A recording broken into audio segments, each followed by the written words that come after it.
Hello everyone. Today we would be discussing CodeChef Starters 120. It was rated until 6 star, rated till 6 star. And I was able to solve all problem except the hardest problem of the contest. Before start, can anyone confirm if the audio and everything is fine?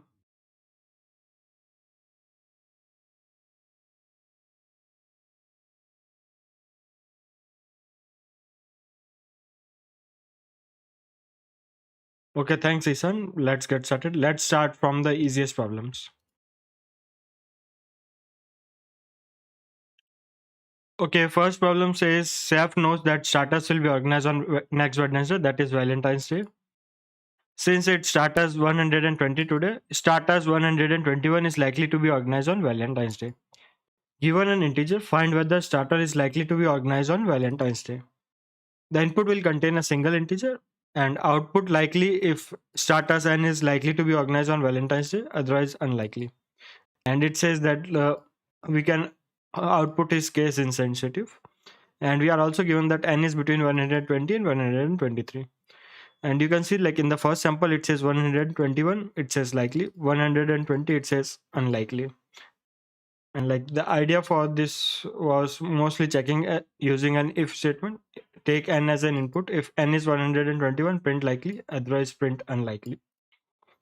And pretty much that was the solution for this problem.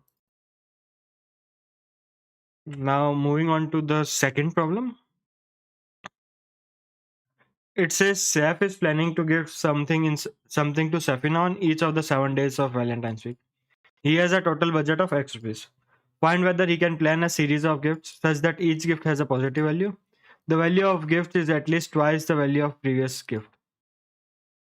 Note that we do not consider any previous gift for the first gift, thus the first gift can be of any positive value.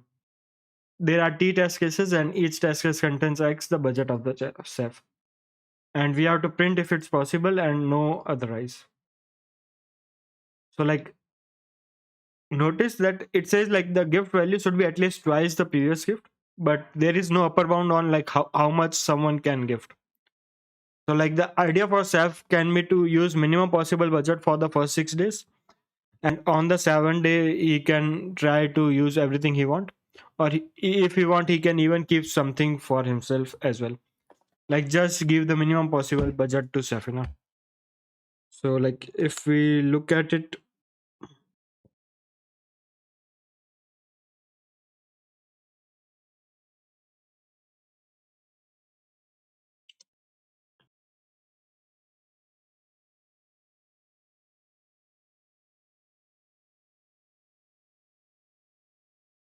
so one way to do is there is no restriction on what can be the budget on the first. Only requirement is it should be a positive value. So the minimum possible positive value is 1. So what chef can do, chef can give a gift of rupees 1 on the first day, and because next day it should be double, so the minimum possible gift he must give is 2. And similarly going on the third day, minimum possible value would be 4, 8, 16, 32, 64. These are the minimum possible budget he can use for all of the days.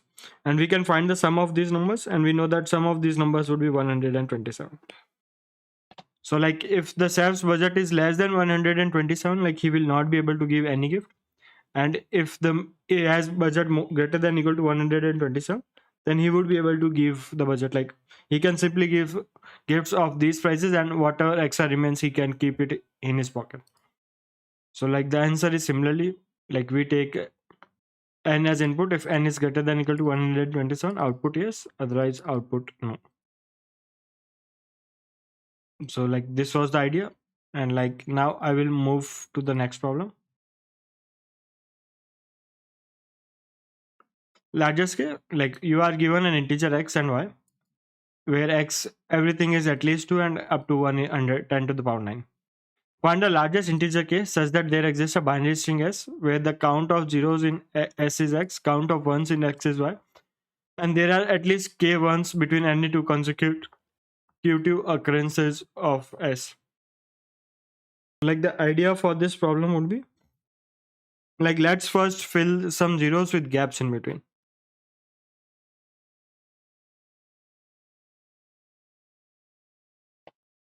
And now, since we know that there are x zeros, then there would be x minus 1 different gaps over here.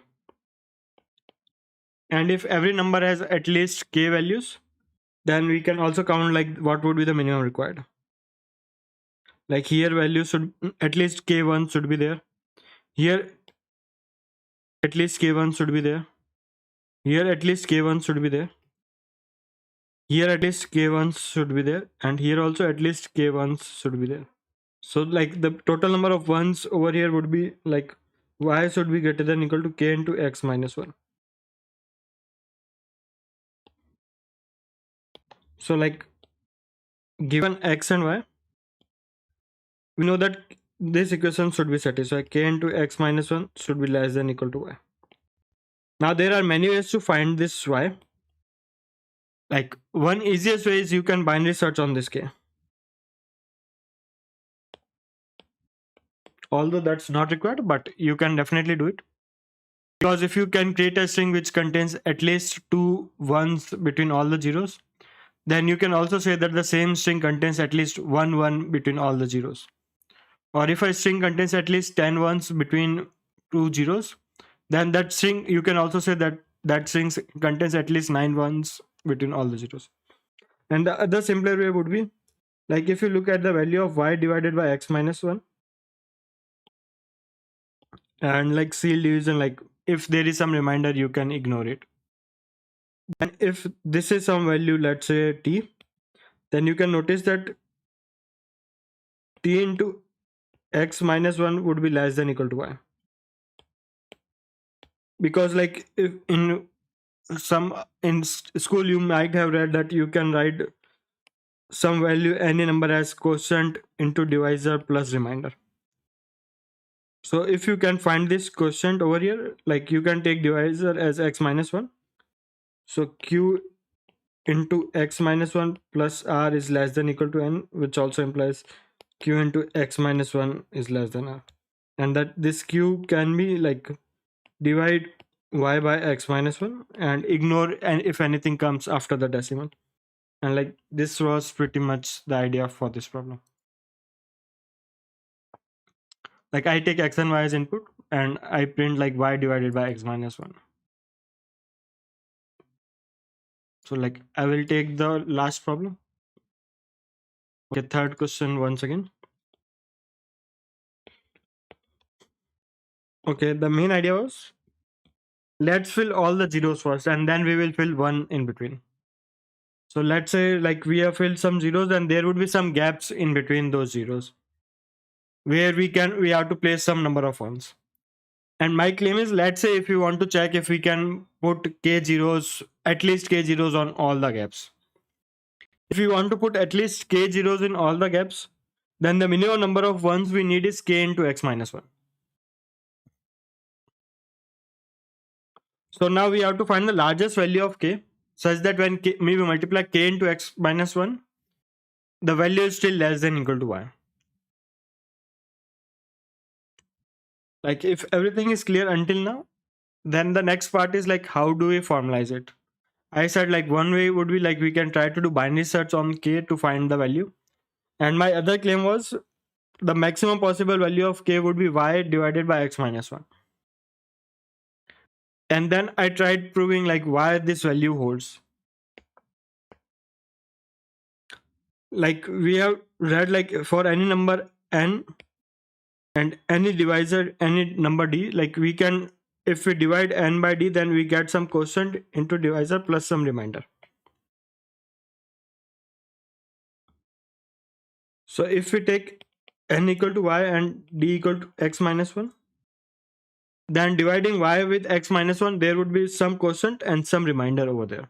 And this remainder is always greater than equal to 0. And what we can see is like this value of n is greater than equal to q into d as well. Because remainder is always greater than equal to 0. And now the part is like when you divide y by x minus 1, what is the quotient you will get? And for that the answer was we divide like when we divide, we will get something in decimal, and we can ignore the part after decimal over here. And like in C++, when you divide, like you get like x minus 1 is simply this divisor only, like when you divide, like that is some seal divisor, and like that was the idea.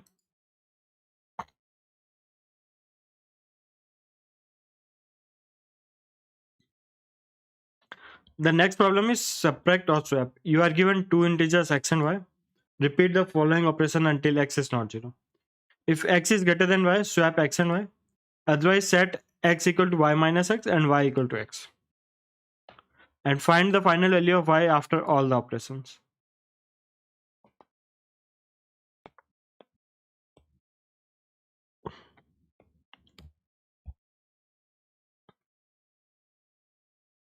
Yes, like let's take some examples.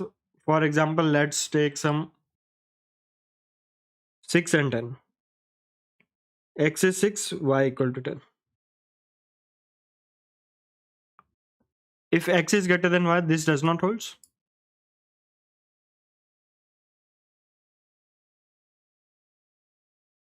So like we go to this case. Now we set x equal to y minus x and y equal to x. So after the first step, x becomes 4, y becomes 6. Again, x is less than y. So in the next step, x becomes 6 minus 4, y becomes 4. So x is 2, y is 4. And again, since x is less than y, like x becomes 4 minus 2 and y becomes 2, which is 2. Sorry, I missed switching here.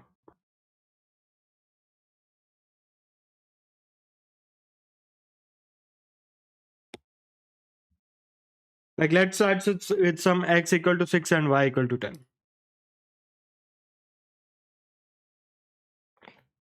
Like in the first step, you set x equal to y minus x. So x becomes 4. And you set y equal to x, so x becomes 6. Now in the next step, you again set x equal to 6 minus 4 and y equal to 4. And now in the next step, you set x equal to 6 minus 4, which is 2, and y equal to x, which is 4. And now in the next step, like you set x equal to 4 minus 2 and y equal to x, which is 2. And you will again notice that now x is equal to 2, y is equal to 2. In the next step, you set x equal to 2 minus 2 and y equal to 2. Like this comes here. So x becomes 0, y becomes 2. And we have to repeat it until x does not become 0. So because x has become 0, we should print y equal to 2 here. And now notice some interesting part over here.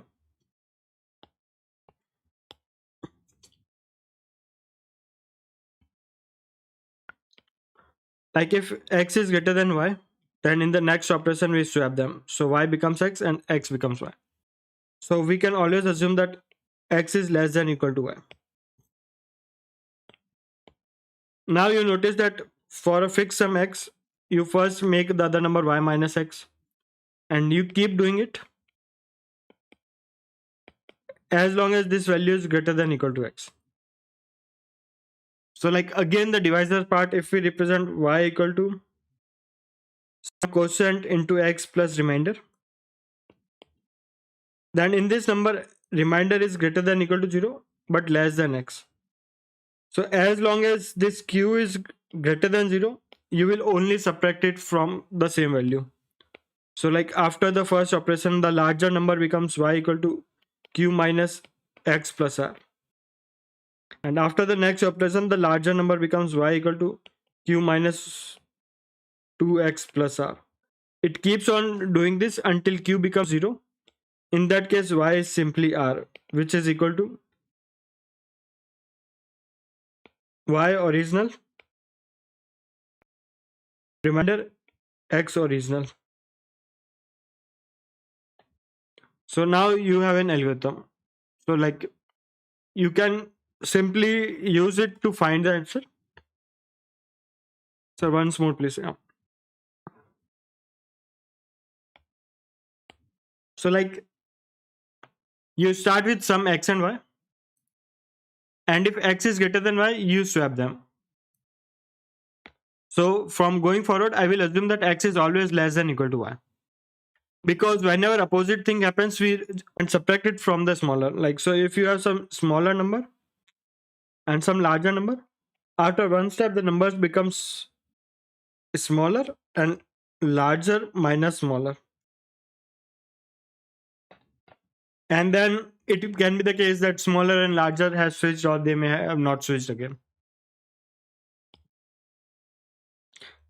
and you keep repeating the following algorithm. So if I say that a is the smaller number and b is the larger number, then if you start with a comma b, after first step the numbers becomes a minus b and b. Now there can be two cases, like a minus b is less than b or it is not less than b. So let's see what happens if this is still greater than b. Then in the next step the number will become a minus 2b and b. And if still holds like this part is greater, then in the next step numbers become a minus 3b and b. This keeps on happening until this part becomes less than b. And now, like going with the similar division algorithm first, if we can write a equal to q into b plus r, like the division identity, like when you divide some number there is some quotient and some remainder, and if the value of a is this, then after the first operation, like the new value a dash becomes q minus 1 into b plus r, and then the next value a double dash becomes q minus 2 into b plus r, and this happens q times, and the final value becomes only r. And like in programming language, we can write r as a modulo b again.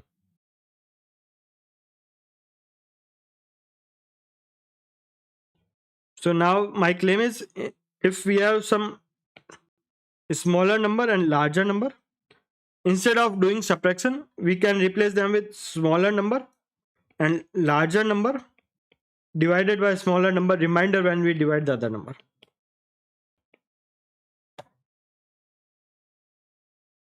And once we have reached this part, like then we would be able to solve the remaining problem.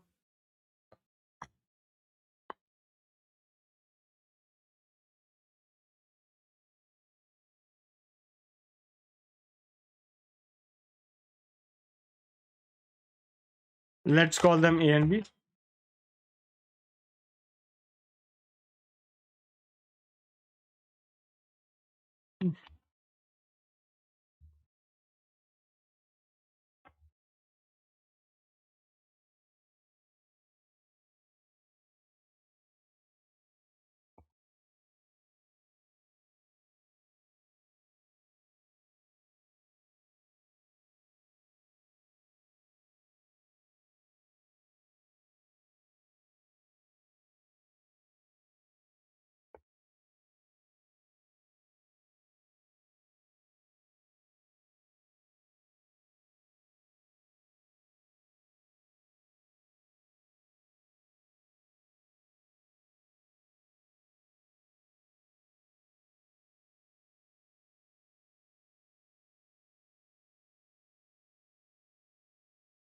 Like as long as a is greater than b, keep subtracting it from a, and final number would be a divided by b, what is the remainder. Or if the other case is, then keep subtracting a from b, and as long as the remainder does not becomes.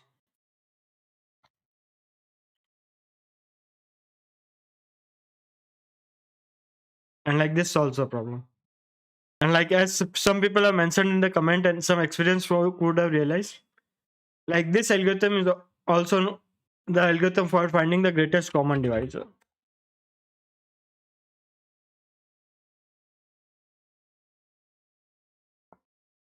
So you can also use built-in algorithm C++ function to find the GCD as well.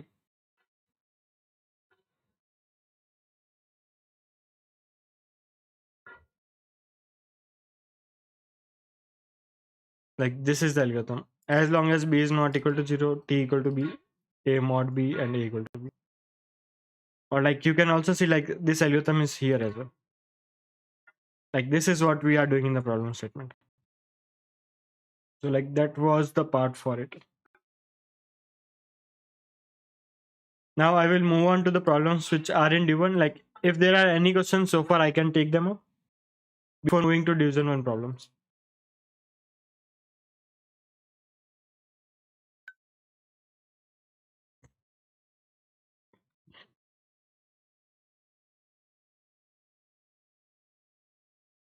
So assuming that there are no questions, count subarrays. Like it says you are given a permutation P of length n. For each I, find the number of subarrays of P with some I. Note that the permutation of length n contains all integers from 1 to n exactly once. And now this is the important part. Like first, let's try to brute force this. What we can do is we can write two for loops for L equal to 0 to 1, for R equal to L, like current sum, and R less than n, R plus plus.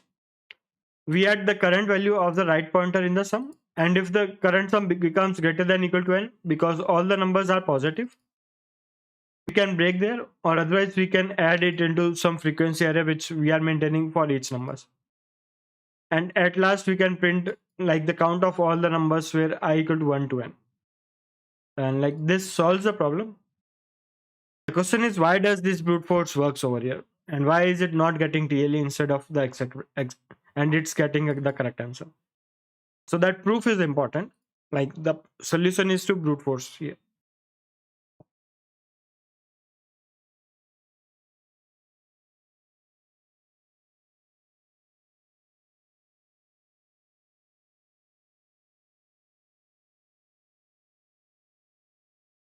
So like the first thing is, it says given arrays permutation.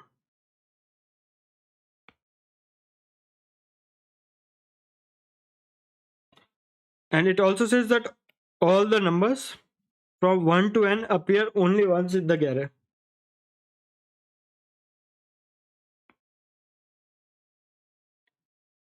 And like let's see like what if you have L, if your current array is of length L, then what is the minimum possible sum for this array? The minimum possible sum would be when this array contains 1, 2, 3 up to all the L numbers. It can be possible that like for example 3 is not there and some L plus 10 is there. That can be the possible case. But like this would be the minimum possible, you will get minimum possible sum when you have all the numbers between 1 to L. So like the minimum possible sum when you have a subarray of length L is sum of first L numbers.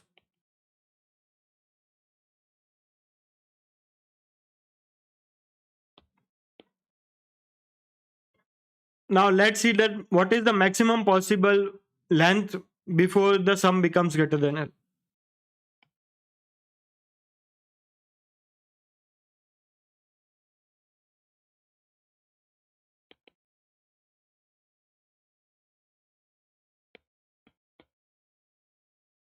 Because whenever sum becomes greater than L, we just mark a break condition over there. So this will happen when L into L plus 1 by 2, like for the largest value, this will hold true. And we can also write it as L square by 2. And this will give you like L is less than equal to 2 times N.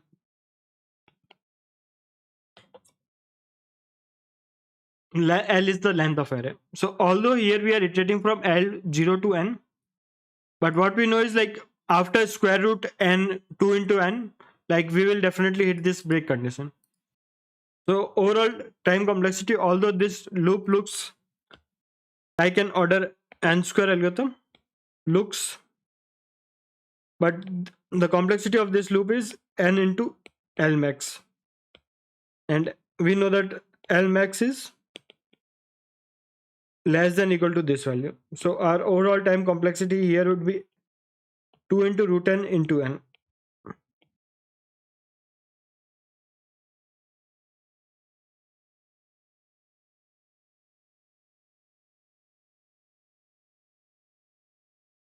What?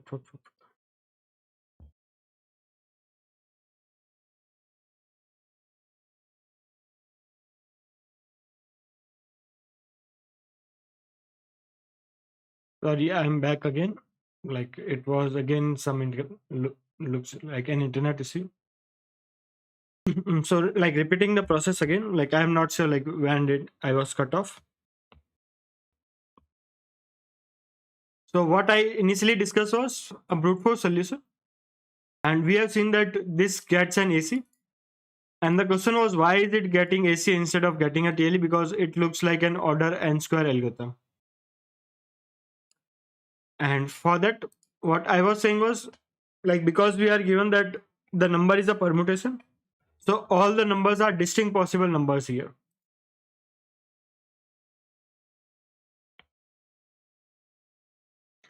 And my claim was like, if there are L different numbers in the array, then their minimum possible sum would be the case when the numbers are between 1, 2, 3 up to L. So their minimum possible sum is L into L plus 1 by 2. And like now we were trying to find the maximum length such that the sum is still less than equal to n, so that we continue iterating over the loop, because whenever sum becomes greater than n, we break over here. So then I wrote like L into L plus 1 by 2 is less than equal to n, and like since this part is also, this part would still be less than n, from here we can say that L is less than equal to 2 into root of n. So our overall complexity, although it looks order n square, our real complexity is n into L max, and the maximum value of L is less than equal to square root of 2n. So now our overall time complexity is n into 2 times square root of n. And for the given constraints when n is up to 1e5, this would easily pass the time constraints. And now if there are no more questions, I will move to the next problem. It says count arrays.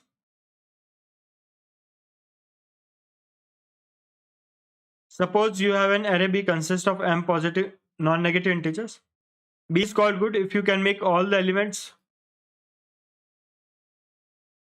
B is called good if you can make all the elements of B equal to 0 by performing the following operation any possibly 0 number of times. Choose two indexes I and j. Let x equal to OR of bitwise OR of bi and bj. Some definition is given. Then replace bi with x minus bi and bj with x minus bj. Now we are given two integers n and k, and we have to count the number of arrays of length n such that each number is between 0 into 2 to the power k and a is good. And because the number of arrays can be very large, we have to print it some modulo. So like the tricky part is, let's see like what is happening over here.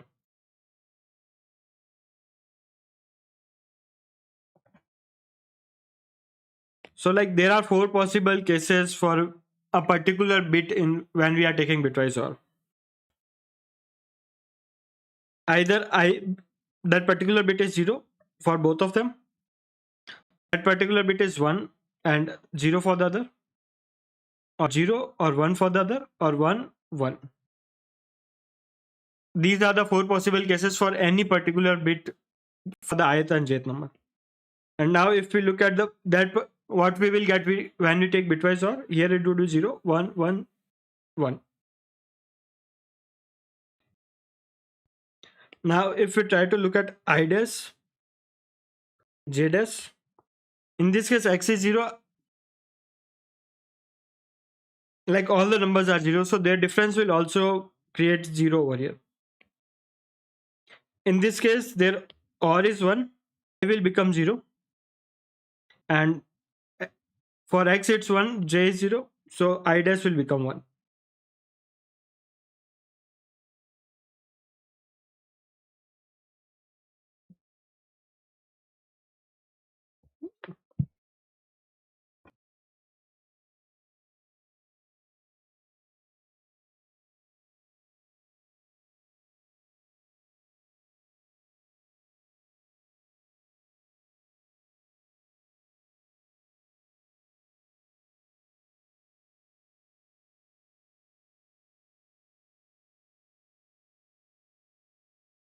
Not really sure. Like my internet decided to again.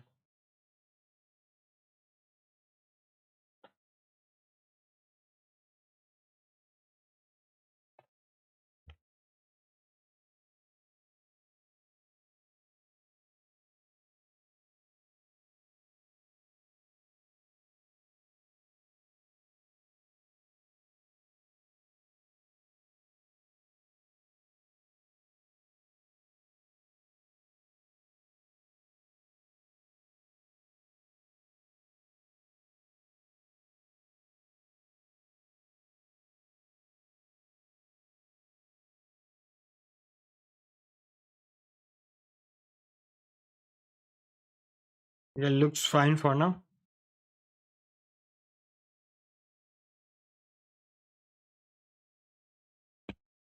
So continuing with the explanation for this one. Like my claim was like there are four possible cases for a particular bit of I. Like they both of based on whatever is one, whatever is zero, and I was analyzing what happens when all of these cases happens. And like sorry about the lag. I will also add timestamp for all the places where I have discussed problem. So if it's getting slightly delayed, you can probably check back later once. And like the next case which I was discussing was when the bit for I is 0 and bit for j is 1. In that case, the bit for x was 1. And when you take x minus I, it will become 1 and it will become 0. And if you notice over here, like the bits will become 0 and 0. So what you can see is like if either the bits are getting bits disappear in two pairs or the bits just get swapped.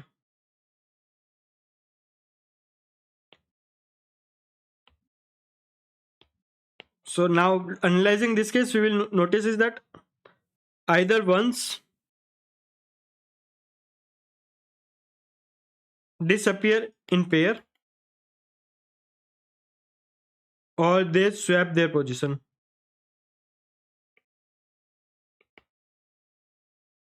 Whenever we are doing an operation like this, either ones disappear or they swap their position. So if we want all the numbers to be 0 after we do all the operations, what we need is for each bit, number of ones should be even. And now once you see like this translates to bitwise JOR of all the numbers is 0.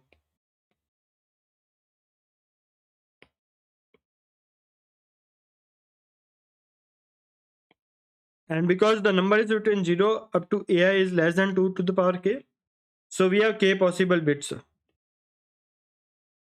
And one way to do it would be, what we can do is we take all the numbers a1, a2 up to a minus 1. We make it whatever we want. So there are 2 to the power k into n minus 1 possible choices.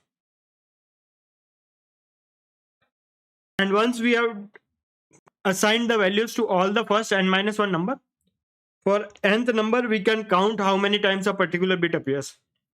If a particular bit is odd number of times, we make it even by making it 1 in the last number. And if the number of times it has appeared is even, then we keep it even by taking the bit 0. So our final answer would be 2 to the power k into n minus 1. So any questions on this one before I try to move to the next problem? And this was the code, 2 to the power k into n minus 1, and it gave an answer.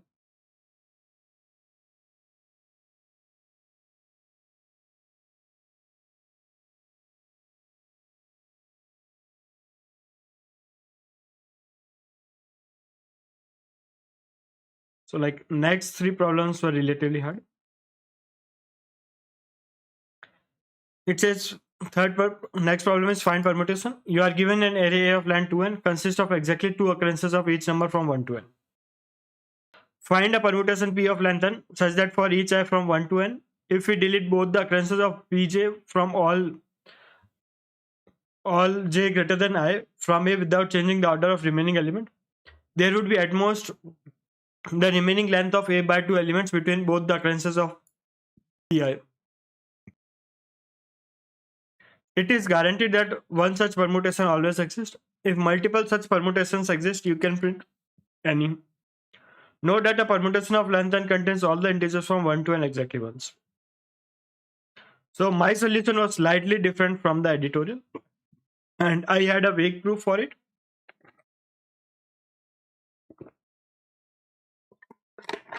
So you can also check editorial later to find one alternative solution for it. Like, first, notice the important thing. It says that it's guaranteed that one such permutation exists. So let's try to find one algorithm which will give us the required permutation. And let's forget about the time complexity for now.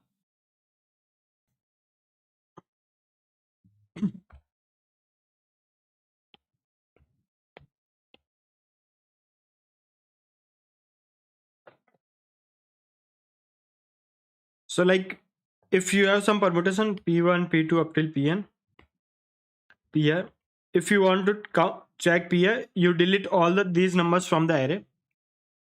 And at last you will have an array of length 2i. And what you want is like the remaining numbers after deleting all of these numbers, the places where pi occurs, 2 because it appears 2 times in the array, should be less than equal to I. For example, if you want to take some example, or probably that was the idea. And one idea I had was like, let's forget like however we keep P1 to Pn minus 1. What are the possible choices for Pn? When you try to take Pn, like there are no numbers greater than it. So the original array is the array you have.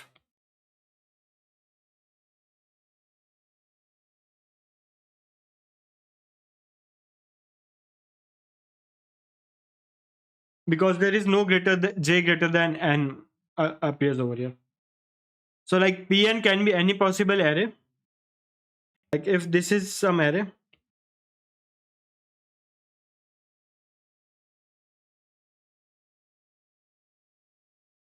a to n, like you can take any value as Pn as long as the difference between both of them is less than equal to n.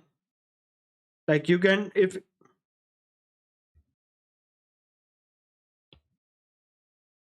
a1, a2, a3, an plus 1, and something like that. If for example, let's say a2 and an are equal, then you can take a2 as Pn. If a3 and an plus 1 are equal, then you can also take a3. But if a1 and an plus 5 are equal, you cannot take this value as Pn. So like, given what any possible array, what you can see is like you will always have one valid choice for the last element. Because my claim is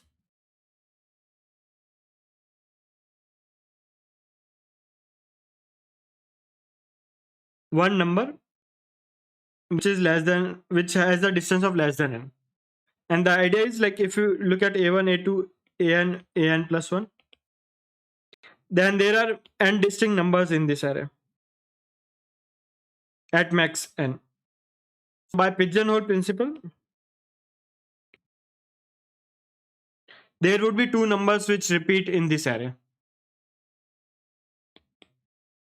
And if you take that number, then you are good over here, because any two numbers in this array, the difference is at max n.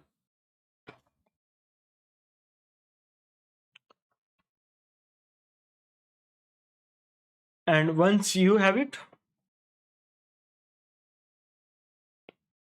like my idea was to sort all the numbers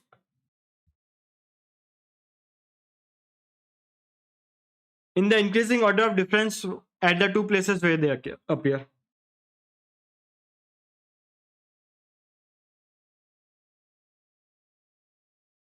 Like for example, like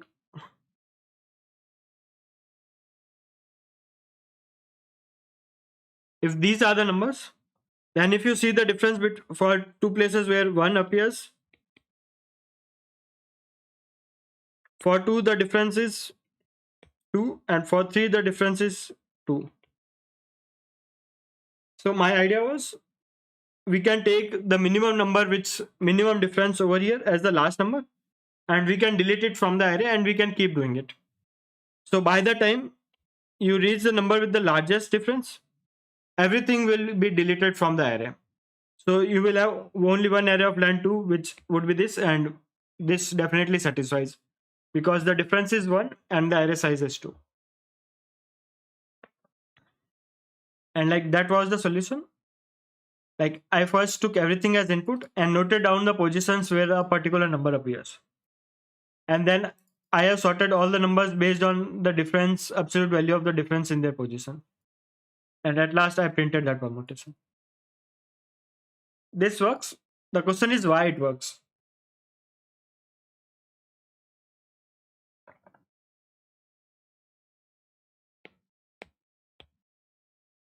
So if you look at like the sorted permutation, P1, P2, P3, P4, let's say Pi and until Pn.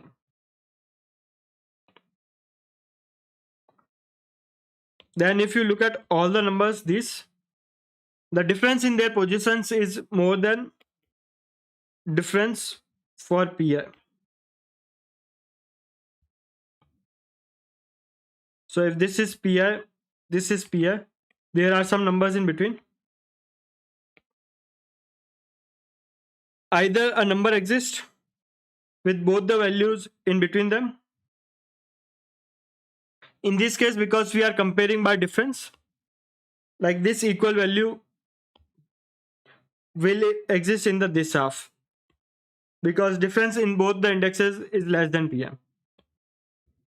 And if we take any value from this part, and let's say if it occurs here, then the other point would either be on this side or this side, because like their difference length is more than this length over here.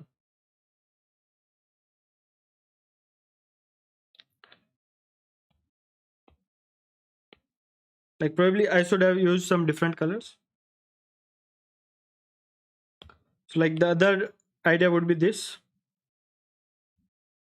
Like blue column can have difference greater than Pi or can have difference less than Pi.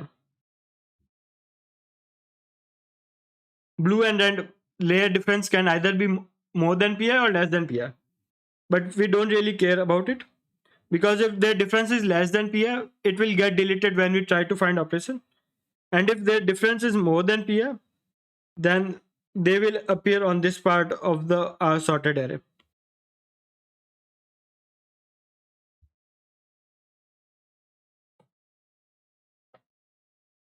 So like when we have to check for Pi, the original length would be 2 and 2i only.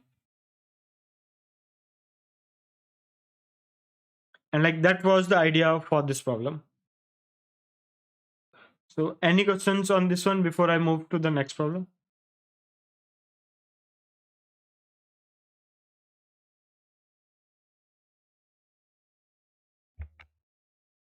Next problem is construct permutation.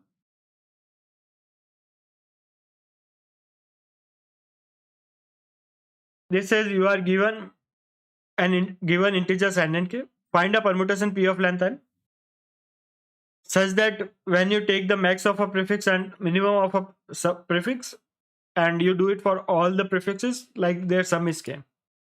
If there exists multiple such permutation, we can print any of them. And if there does not exist any such permutation, we should print impossible. Note that the permutation of length n consists of all the integers from 1 to n exactly once. So like let's first try to find what is the minimum possible answer and what is the maximum possible answer.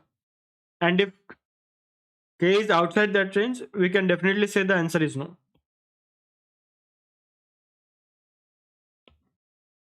So since it's a permutation,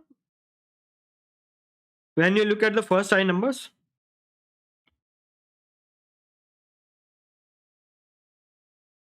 all of them are distinct. So the difference between max minus min would be at least I minus 1. And like I minus 1 holds when, let's say, numbers are from 2 to I plus 1, 1 to I, 4 to I plus 4. And if anything outside this is there, then the difference would be at least n minus 1. So like when you look at the first I minus 1 numbers, the difference, the value of difference would be at least br. And if you try to take the sum for all of the numbers, you will get 0 plus 1 plus 2 plus up to n minus 1, which is n into n minus 1 by 2. And let's try to find maximum difference as well. Like maximum difference happens when you take 1 and n. So that after two numbers, the difference becomes n minus 1 and you fill remaining numbers. Like after the first number, since there is only one number, the difference will always be equal to 0.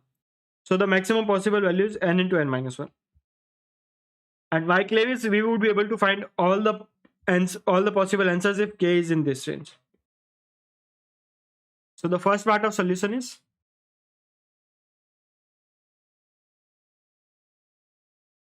if k is less than this or k is greater than this, return minus 1, print minus 1. Otherwise, we have some algorithm to find the answer.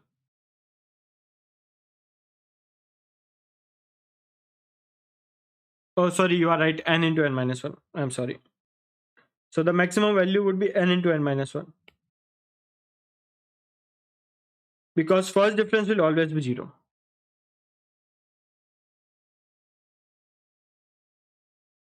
And now the next part.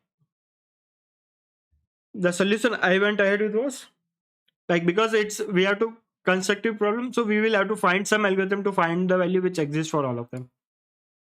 Like we start with 1, 2, 3, 4, n minus 2, n minus 1, n. Like this is the minimum value. Like we take this as our starting permutation and we subtract k minus n into n minus 1 by 2. Now notice, if we move this 2 to the end,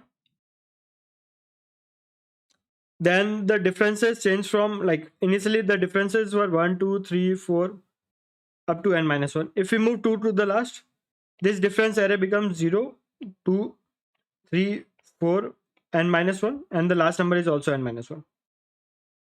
So overall our answer value of k increases by n minus 1 over here. N minus 1 or n minus 2, n minus 2, sorry. Because all of these up to n minus 2 increases by 1. And if we have this permutation 1, 3, 4, 5, n minus 1, n 2. And now if we move this sheet to the end of the array, like the differences becomes, initially it was 0, 2, 3, 4, n minus 1, n minus 2, n minus 1. Then the new difference would become 0, 3, 4, 5, n minus 2, n minus 1, n minus 1, n minus 1. And now the difference has, like the value of k has increased by n minus 3.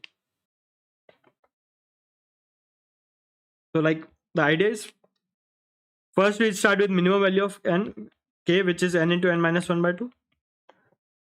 And then if we move 2 to the last, the value increases by this. If we move 3 to the last, the value of k increases by this. If we move 4 to the last, the value of k increases by this. And like after some time, we will have array as 1, I plus 1, I plus 2, n, then 2, 3, 4, I minus 1. And now if you move I to the back of the array, the difference will increase by n minus I. But the difference, like the value of k minus sum so far would be less than n minus I.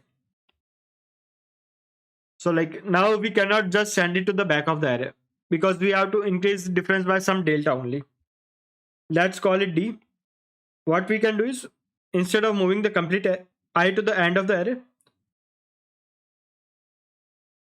like the numbers are I plus 1 up to I plus d, and we move it just after I plus d. In that case, like instead of every difference increases by 1, only the first difference would increase by 1. And like that is the algorithm over here.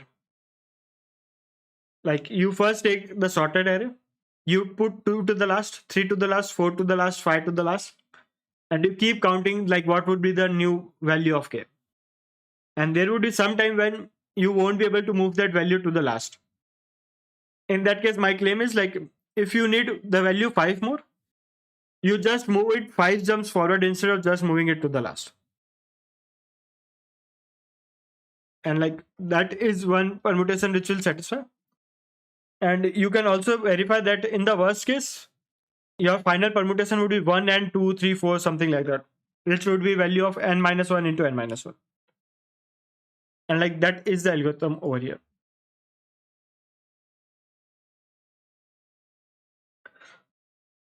So I started by like I am using zero based indexing. Probably let me use. So the first number was 0, and I have subtracted minimum possible value from the k. And then I am trying to move all the numbers at the last.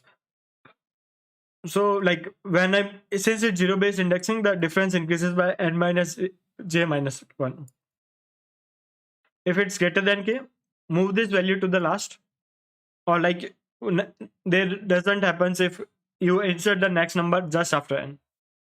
Subtract that value from k and keep continuing it. Now if the value is k, then you put it at the place of index k plus 1. So like if you want to increase by 5, you put the number at the 6th place, the smallest number at the 6th place, and here now your value of k would be 0. And at last I have filled like all the empty places with the sorted array and all the remaining numbers we have. And like I also had this validate method, like which tried to check if the printed value was correct by taking max, min, sum, everything. And like this was the algorithm for it.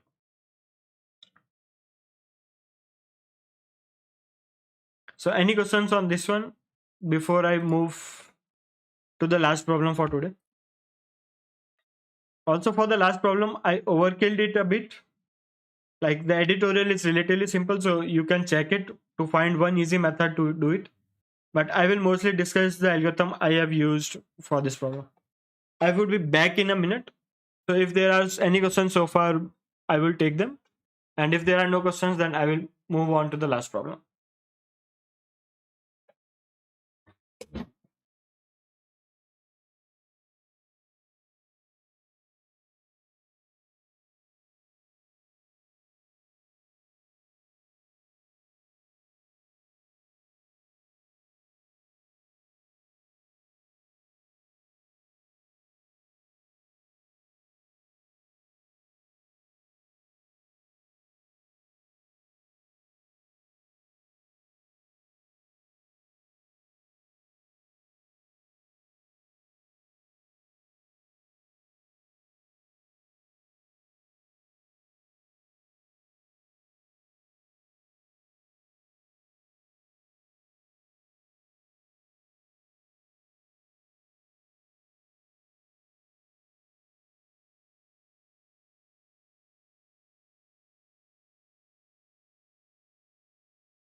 Okay, so moving to the last problem for today.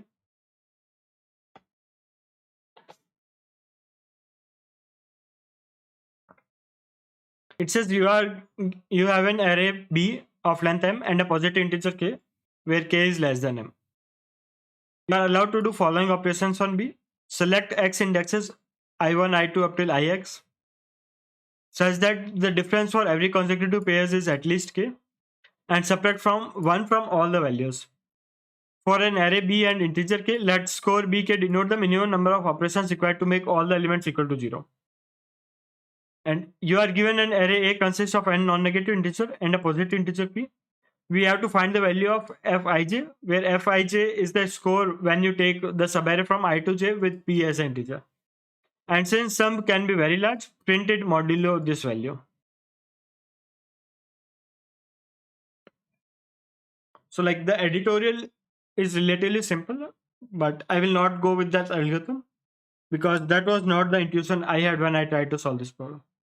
So for a simpler solution, please refer to the editorial. And like my solution will involve some max flow, etc. as well. And it can be a bit difficult.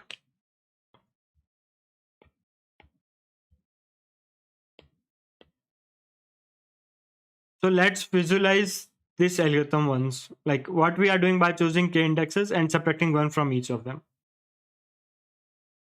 Like if you have bi1, bi2, bi3, and bix, then you are doing one operation to reduce all the numbers. So essentially, if you look at it, like at final, let's say you had t operations and sum of all the numbers is s. Then other way to look at it is, let's say we got bi2 s free with bi. bi3 is free with bi2. bix is free. Or the other way around. Probably let's keep it a bit more simple. What I am saying is, like there would be some numbers where we have to subtract one, and there would be some numbers which we will get them as free. And like the overall number of operations would be sum of all the numbers minus the free numbers we had over here. Like one intuition would be like finding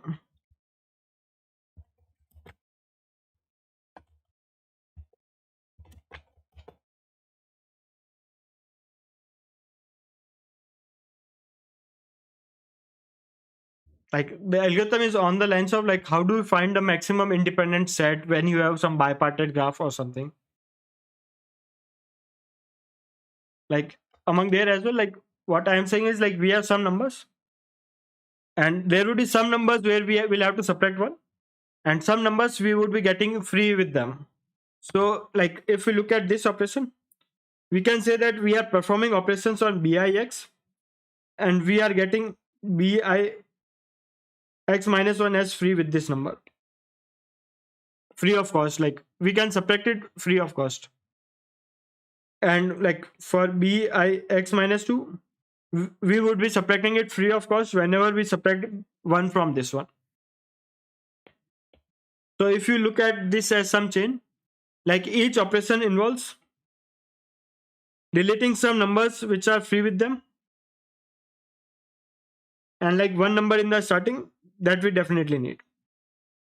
Like basically we are subtracting 1 from here and we are getting it for free. And because we got this for free, we will get this for free as well. And because this was free, we got this as free as well. This as free as well. And this as free as well. And if you want to count the number of operations, like that would be sum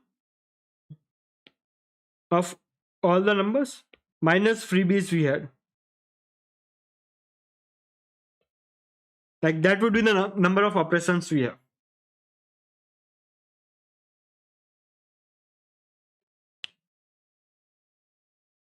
And what we can try to do is now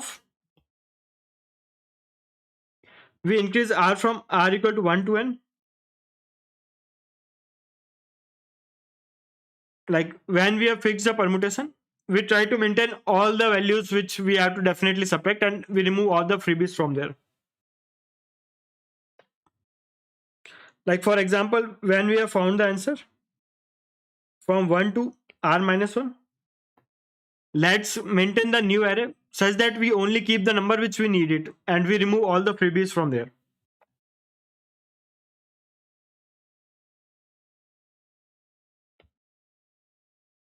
Then we add a new number ar and we try to find like what all we can get free when we subtract all the a, we make ar to 0. Like that number would definitely be lie in this array 1 to r minus p. And we will do the greedy idea here. Like we will try to pick the first free number we got either that number becomes 0 or this number becomes 0. If this number becomes 0, then we try to pick next number and try to subtract 1 1 each time. Then either this will become 0 or this will become 0. Then one more. And we count the keep track of freebies over here. And this will give us an order n square algorithm over here that I will code first.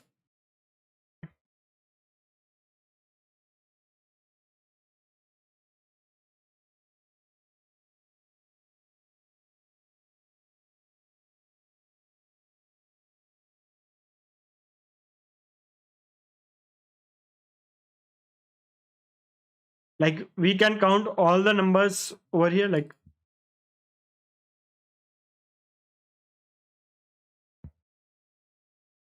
we first took the sum of all the numbers, and now I am maintaining the freebies over here.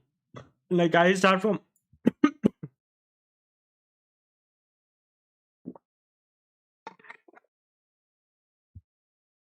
I start from r equal to 112.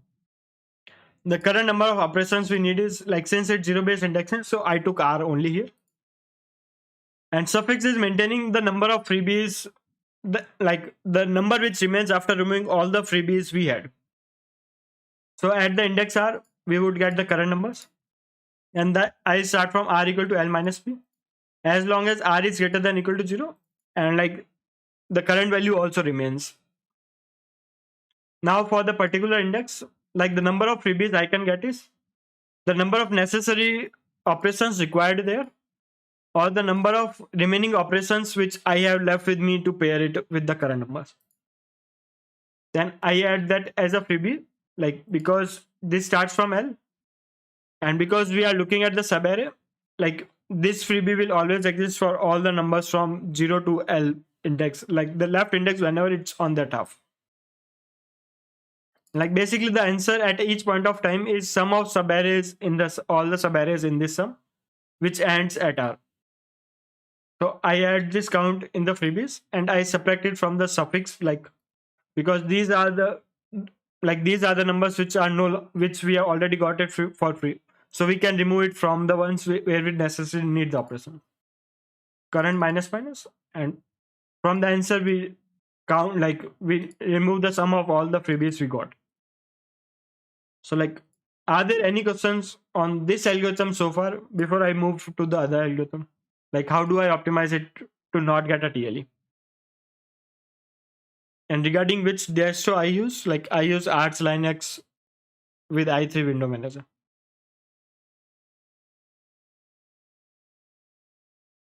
Not really sure why did this got an AC right now. Like in contest, I was definitely getting TLE on these two tests.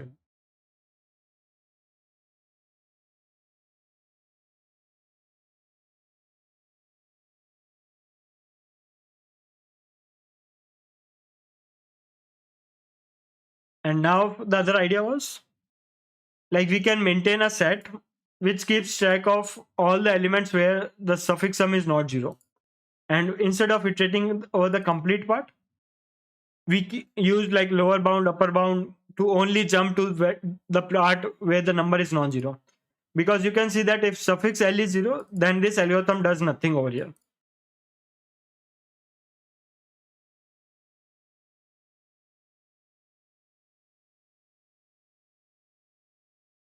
So the next part was use an array, where I am using an array live, which means the value at that index is not non-zero. And the part was using upper bound to find the largest index and then decreasing the value wherever we go. Some like the same part, like same algorithm, just that instead of starting from r equal to r minus p up to 0, I am directly jumping on the indexes where the value is non-zero. And like the same part remains over here. And I also erase all the numbers which become 0 over there.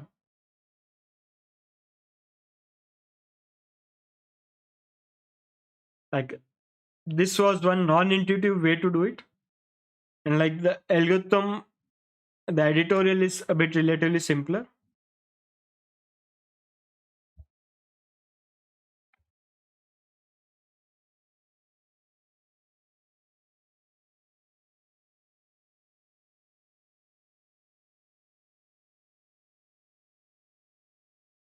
is one largest. Okay, like the problem code is okay. The algorithm claims like if we want to find the score of bk for fixed bn key, like we take the sum of all the subarrays of length, continuous subarrays of length k, like some continuous subarrays like I varies from bi up to bi minus k, and let m be the maximum value of all those continuous subarrays of length k. Then score of b and k would be that maximum possible sum for some continuous subarray of length k. And then there were some ways to maintain a stack and some prefix some ideas to keep this maximum sum and try to solve it further. So like that was the other idea. So like I would say like don't get decided. Like it also took me some good amount of time to solve the other problems. So like with practice you would be able to solve the other problems as well. And like if there are some questions I can take them. Otherwise I will call it a day. Like trees are fun was solved by two people, but unfortunately I am not among those people. So like I will skip this problem for today.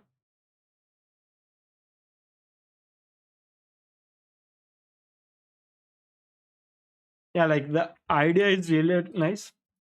Like the main idea that if you take n distinct numbers, like if you have some distinct numbers and if their sum is at max n, then their value would be at least root n. And like this idea is often useful in string problems where you are given some n different strings, and one of the constraint is like sum of number of characters in all the string is up to 2e5. And like then if you count the number of possible distinct string lengths in that, then that becomes square root of 2 into 1e5. That is around 320. And then you can base some ideas from hashing or something like that. And a fun fact, like there was a recent problem. Like I can give you one homework problem as well.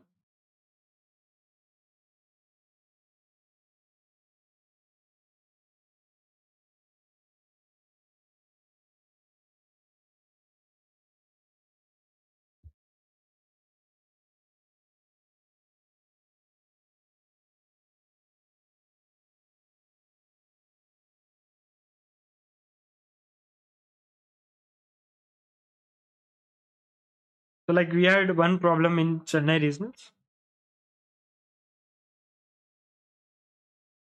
Basic, oh my god, yeah. Like this problem is really hard, but the original idea was relatively simpler. Like let's read it. You need a new name for your pet dog and you want it extraordinary. You have a length of n possible names, s1 up to sn. Each name is non-empty string, consists of lowercase letters. These names are not necessarily distinct. Now your dog name will not necessarily be one of si. Instead, it's amalgamation of two strings. Specifically, it will be one of n squared distinct names, where like all the possible names, if you take two different like two values from all the given n strings and you concatenate them. So like the first half has n different choices, second half also has n different choices, formed by concatenating two such strings. And now let's ignore this story. So like now you have like n possible different names over here, and each name has some string length over there. And the other problem is you are given q queries.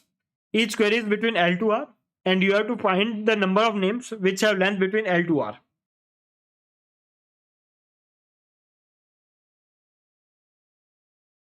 So like most of the people do come up with some FFT based idea because FFT seems standard. But my homework is try to find those answer in order n first. Where order L first, where L would be sum of length of all the strings. And then answer all the queries in big O of 1.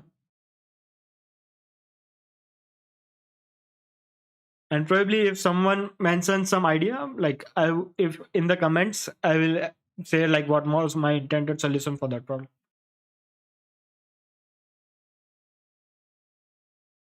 And like if there are no more questions, then thanks everyone for joining today. And sorry for the some hiccups because of internet issues in between.